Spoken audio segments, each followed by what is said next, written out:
எல்லாருக்கும் வணக்கங்க. இப்போ இன்னைக்கு ஒரு இன்சிடெண்ட் நடந்திருக்கு. அது என்னென்னு பார்க்கலாம் ஹாங்காங்கில். வாங்க வீடியோக்குள்ளே போகலாம். ஹாங்காங்கில் என்ன இருக்குன்னா, அங்கே டேக் ஆஃப் பண்ணியிருக்காங்க.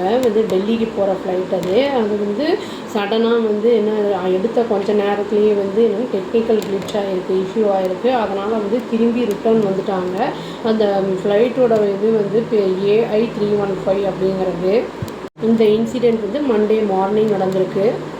இந்த பைலட் அதில் இருந்த பைலட் சொன்னதை தெரிஞ்சிருக்கு ஏர் டிராஃபிக் கண்ட்ரோல் ரூமுக்கு அதாவது நாங்கள் இதுக்கு மேலே கண்டினியூ பண்ண விரும்பல, அதாவது ஃபர்தராக we don't want to continue அப்படிங்கிற மாதிரி அவங்க சொல்லியிருக்காங்க. ஏன்னா அந்த கிளிச் இருக்கிறதுனால திரும்பி அது அப்படியே ப்ரொசீட் பண்ணால் ஏதாவது கிராஷ் ஆகுமோ அப்படிங்கிறதுனால அவங்க ப்ரிகாஷனரி மெஷருக்காக திரும்பி பழைய இடத்துக்கே லேண்ட் பண்ணுறோம் அப்படிங்கிற மாதிரி இன்ஃபார்ம் பண்ணியிருக்காங்க.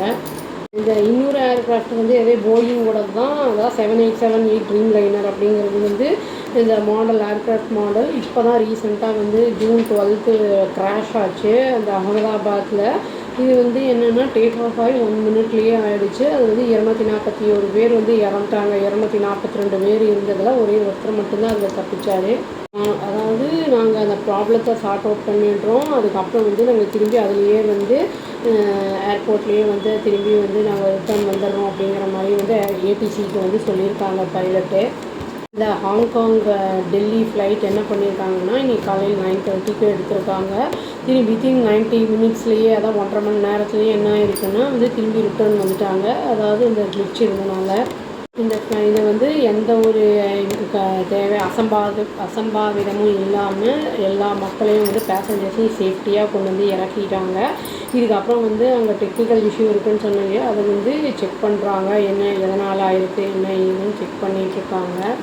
அந்த அஃபீஷியல்ஸ் அங்கே இருக்கிறவங்க என்ன சொல்லியிருக்காங்கன்னா, ஆல்டர்னேட்டிவ் அரேஞ்ச்மெண்ட்ஸ் பண்ணுவோம் நாங்கள். அதாவது அந்த பேசஞ்சர்ஸ்லாம் டெல்லிக்கு போகிறவங்கலாம் இருந்திருப்பாங்கல்ல, அவங்க அதாவது நம்ம இதனால் தடங்கள் எதுவும் வந்துடக்கூடாது, இன்கன்வீனியன்ஸாக இருக்கக்கூடாது. நம்ம வேறு அரேஞ்ச்மெண்ட்ஸ் நாங்கள் பண்ணுவோம், எவ்வளோ சீக்கிரம் முடியுமோ அவ்வளோ சீக்கிரம் பண்ணிடுறோம் நாங்கள் அப்படிங்கிறதையும் இன்ஃபார்ம் பண்ணியிருக்காங்க.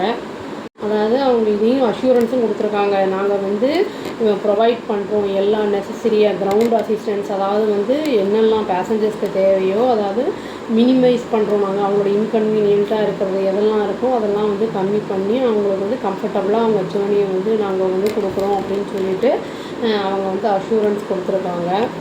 Hong Kong to Delhi air India flight second இன்சிடெண்ட்டாக இருக்குது. அப்புறம் இந்த போயிங் 787-8 ட்ரீம் லைனர் எப்படின்னா கிராஷ் ஆனதுலேருந்து இதுவும் இந்த மாதிரி ஆகிருக்கு. சண்டே திரும்பி Chennai British Airways Dreamliner கூட திரும்பி லண்டனுக்கு டெக்னிக்கல் இஷ்யூனால திரும்பி லண்டனுக்கு போயிடுச்சு அப்படிங்கிறதையும் இன்ஃபார்ம் பண்ணியிருக்காங்க.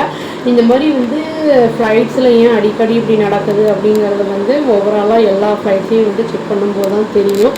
மேனுஃபேக்சரிங் டிஃபெக்ட்ஸாக இல்லாட்டி என்ன ஏது அப்படிங்கிறது. ஹெலிகாப்டர் கூட அந்த மாதிரி நடந்திருக்கு. 2-3 கிராஷஸ் நடந்திருக்கு. அது என்னன்னு பார்த்தாங்கன்னா தெரியும். நம்மளுக்கு சேஃப்டியாக சேஃபாக இருக்கணும் பேசஞ்சர்ஸ்க்கு ஜேர்னி. அவ்வளோதாங்க. Thank you. Please do like, share and subscribe our channel and click the all option and tap the bell icon. Thank you.